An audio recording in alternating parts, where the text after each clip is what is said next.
Good Erev Shabbat here from Chappell Sanctuary. I hope you had an easy fast, and now we look forward to being comforted and uplifted by Shabbat Nachamu.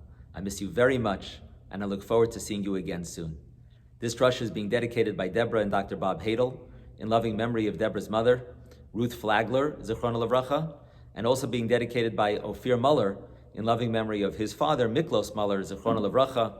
May our learning together be a schut, be a merit for their beautiful nishamot. I also want to wish a big mazel tov to Aryeh Meir Shirazi and his parents, David and Rachel, and sister Eliana, and extended family, on Aryeh turning bar mitzvah this Shabbat. Aryeh is a wonderful young man with exceptional midot and happens to be an excellent basketball player too. I look forward to celebrating with Aryeh tomorrow in Jacob's Garden, and I wish that he goes mechayil el chayil, from strength to strength. One of the most heartbreaking portions of Chumash appear in our parsha when Moshe Rabbeinu is once again denied entry into the land. Va'et Chanan el Hashem.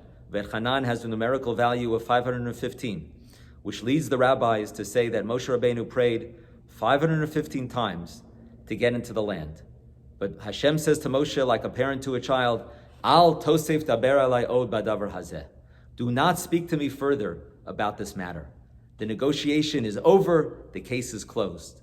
Hashem says to Moshe, go up to the top of the mountain and scan the land, but you're not going to be allowed to enter and live in the land. The greatest prophet who ever lived was not able to achieve his personal and national goal, which is something that's heartbreaking when you think about it.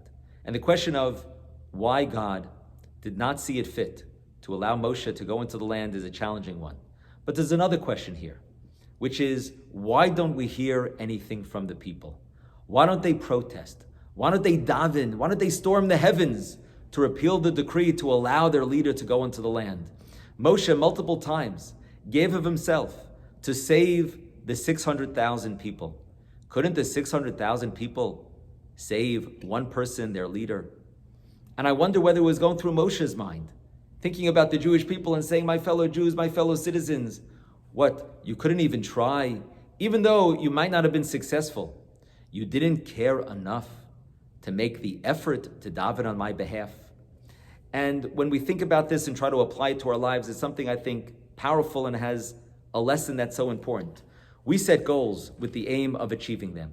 In our personal or professional lives, accomplishing the goals is obviously important. However, in life, in the eyes of God, and in the eyes of the people who are blessed to know you, success is not only measured by accomplishing the goal, by completing the project.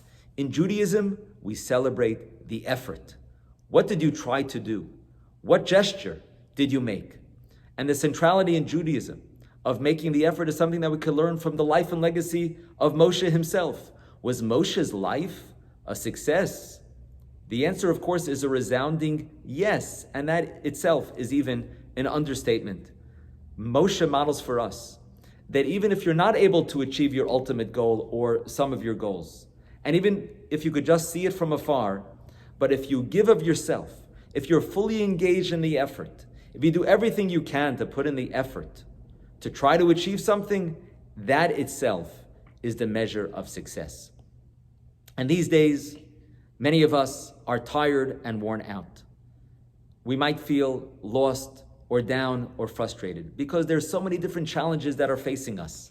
It could be how we're going to get through this pandemic stronger, whether physically, emotionally, or financially. If you're blessed to have children, the uncertainty of these times of how we're going to send them to school if they're not allowed to be in person, and the uncertainty of how we're going to educate them properly. Or if we're thinking on a larger scale, fighting anti-Semitism, or reducing racial tension so that we could finally learn how to get along and respect one another and make the world a better, more peaceful place in which to live. These are so many challenges.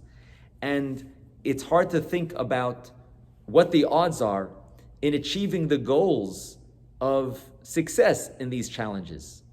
But even though the goal might be difficult, that should not be something that deters you from making the effort to do what you can to strive towards achieving the goal. The Mishnah says, Lo alecha hamlacha ligmor. It's not your responsibility to complete the task. V'i ata rashai lihibatel mimana. But also, you are not free to desist from it either. You still have to put in the effort. The goal may not be achieved by you or even by the generation. It might be the next generation that will achieve the goal that you and others began trying to accomplish. But the key is, what effort am I making? What gesture am I taking? How am I trying to give it my all for my family and friends during this difficult time? What effort am I making for Israel or to try to make the world a better place? Because the measure of success is making the effort. The Jewish people didn't even make the effort. They didn't even try to pray for Moshe. Who knows? That's a haunting question. Maybe had they davened, maybe Moshe would have been allowed into the land. We have to learn from their mistake, but follow Moshe's life in giving the effort, even though he wasn't able to achieve his goal.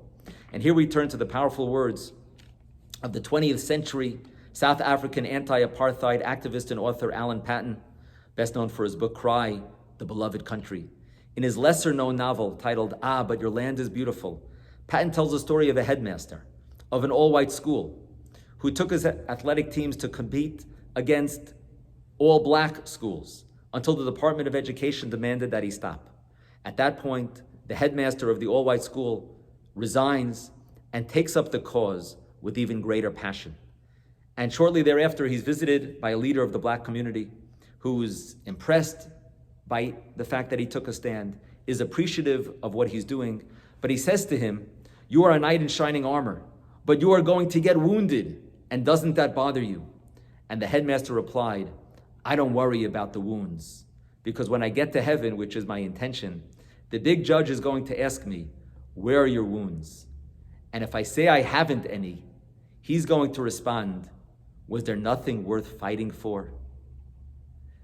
There is so much in life that is worth fighting for. The goals seem difficult. Don't let that deter you. Don't let that deter us. We fight for family. We fight to do the right thing even when difficult. We fight to keep upbeat and optimistic even during these challenging times when there's so much that's bringing us down. And we could fight for Israel and fight to make the world a better place. Choose your goals. Try to achieve them. Hopefully you'll be successful. And you might get a wound or two, but don't let that deter you or bring you down, because if you make the effort, if you give it your all, if you make that gesture, that's the mark, ultimately, of a successful life. Shabbat Shalom.